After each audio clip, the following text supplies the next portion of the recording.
Récemment, quand femme me suspend, là, pourquoi elle me suspend? Pourquoi? Au fondamental, je discute quoi avec femme? Non, pas parce que vous êtes bassa quand même. Pourquoi? C'est pourquoi? Alors dites-moi, ou dites-moi une seule chose. Non, mais je demande. Que je discute, on cherche les femmes de même âge. On cherche les mêmes postes. Dites-moi, parce que les hommes ne se battent pas pour rien. À cette période-là, les années avant et après, vous savez que je suis crédité comme le meilleur enseignant de sa faculté par les étudiants. Vous savez que j'ai créé l'école d'orthopédie au Cameroun. Par pain. Vous savez que je suis l'un des rares professeurs qui a pris des étudiants en 5e année, ils sont professeurs.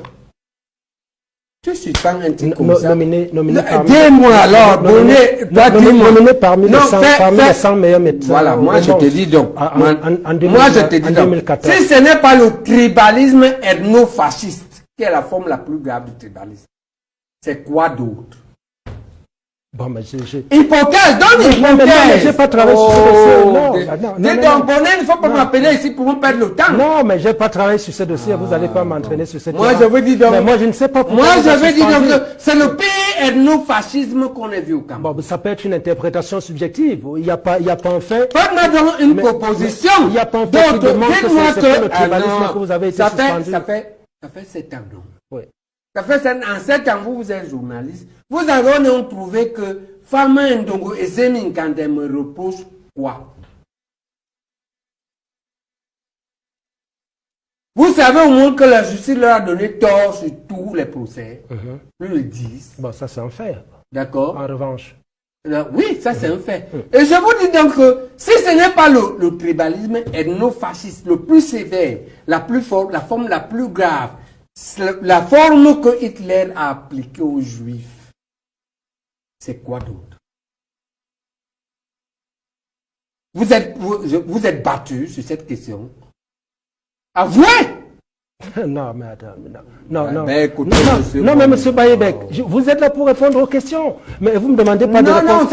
Vous devez vous mouiller un peu. Notre pays ne va pas. Non, mais pas se mouiller pour se prononcer sur des sujets. Si, c'est un problème de société. Ce que vous si je n'étais pas, je vous dis donc, si je n'étais pas un homme féroce, qui a profité quand même du fait que le sommet de l'État a choisi la neutralité dans l'affaire. Est-ce que je serais même en vie? Ce que vous accusez ne se sont jamais prononcés dessus, donc on ne peut pas savoir pourquoi vous avez été suspendu, M. Bayebek. Donc, ne nous dites pas que vous êtes républicain. Vous contestez la justice. Prononcez-vous. Vous acceptez la justice camerounaise ou bien vous la contestez? Ah, bien sûr que je l'accepte. Mais je vous dis donc qu'elle a fait ce qu'elle a déjà dit. Ils ont tort. Et vous savez qu'on m'a remis tous mes droits. Pour ça, Bayebek. Si vous n'êtes pas un émasculé, vous êtes quoi? Vous-même. Pour ça, Bayebek. Parce qu'il y a la vérité, avec les faits, avec les preuves, vous tournez autour. On tourne pas. Vous devez donc vous taire, M. Bonnet. Je comprends pourquoi. Oui. Vous avez tourné autour de mon invitation à décryptage. Parce qu'il y a plein de mois ici que Bruno Bidjan m'a invité. Je vais vous dénoncer, je suis à Mougoubelinga. D'avoir tourné autour de mon invitation et de venir ici maintenant nier les vérités. Tourner autour de votre invitation? Oui, vous avez même torpillé. Non. Vous avez eu du mal à m'envoyer le conducteur. Moi, m'envoie le conducteur hier. C'est ce matin que vous m'envoyez la fiche. Alors que c'est une émission qui a été décidée il y a près de mois. Oui, absolument. C'est vous le directeur. Oui, bien sûr. Voilà, si vous ne faites pas amende honorable, je vais demander votre tête. Non, mais c'est moi qui décide de qui passe à décryptage, M. Bayebek. C'est vous qui décidez. Et vous décidez arbitrairement. Et vous ne savez pas ce que c'est qu'un bon client. Je ne suis pas un bon client. Mais la preuve, et vous ne me dites pas. La preuve, c'est que vous êtes là. Mais après combien de temps? Et vous-même, vous m'avez dit que vous avez vous avez voulu reporter, il a insisté.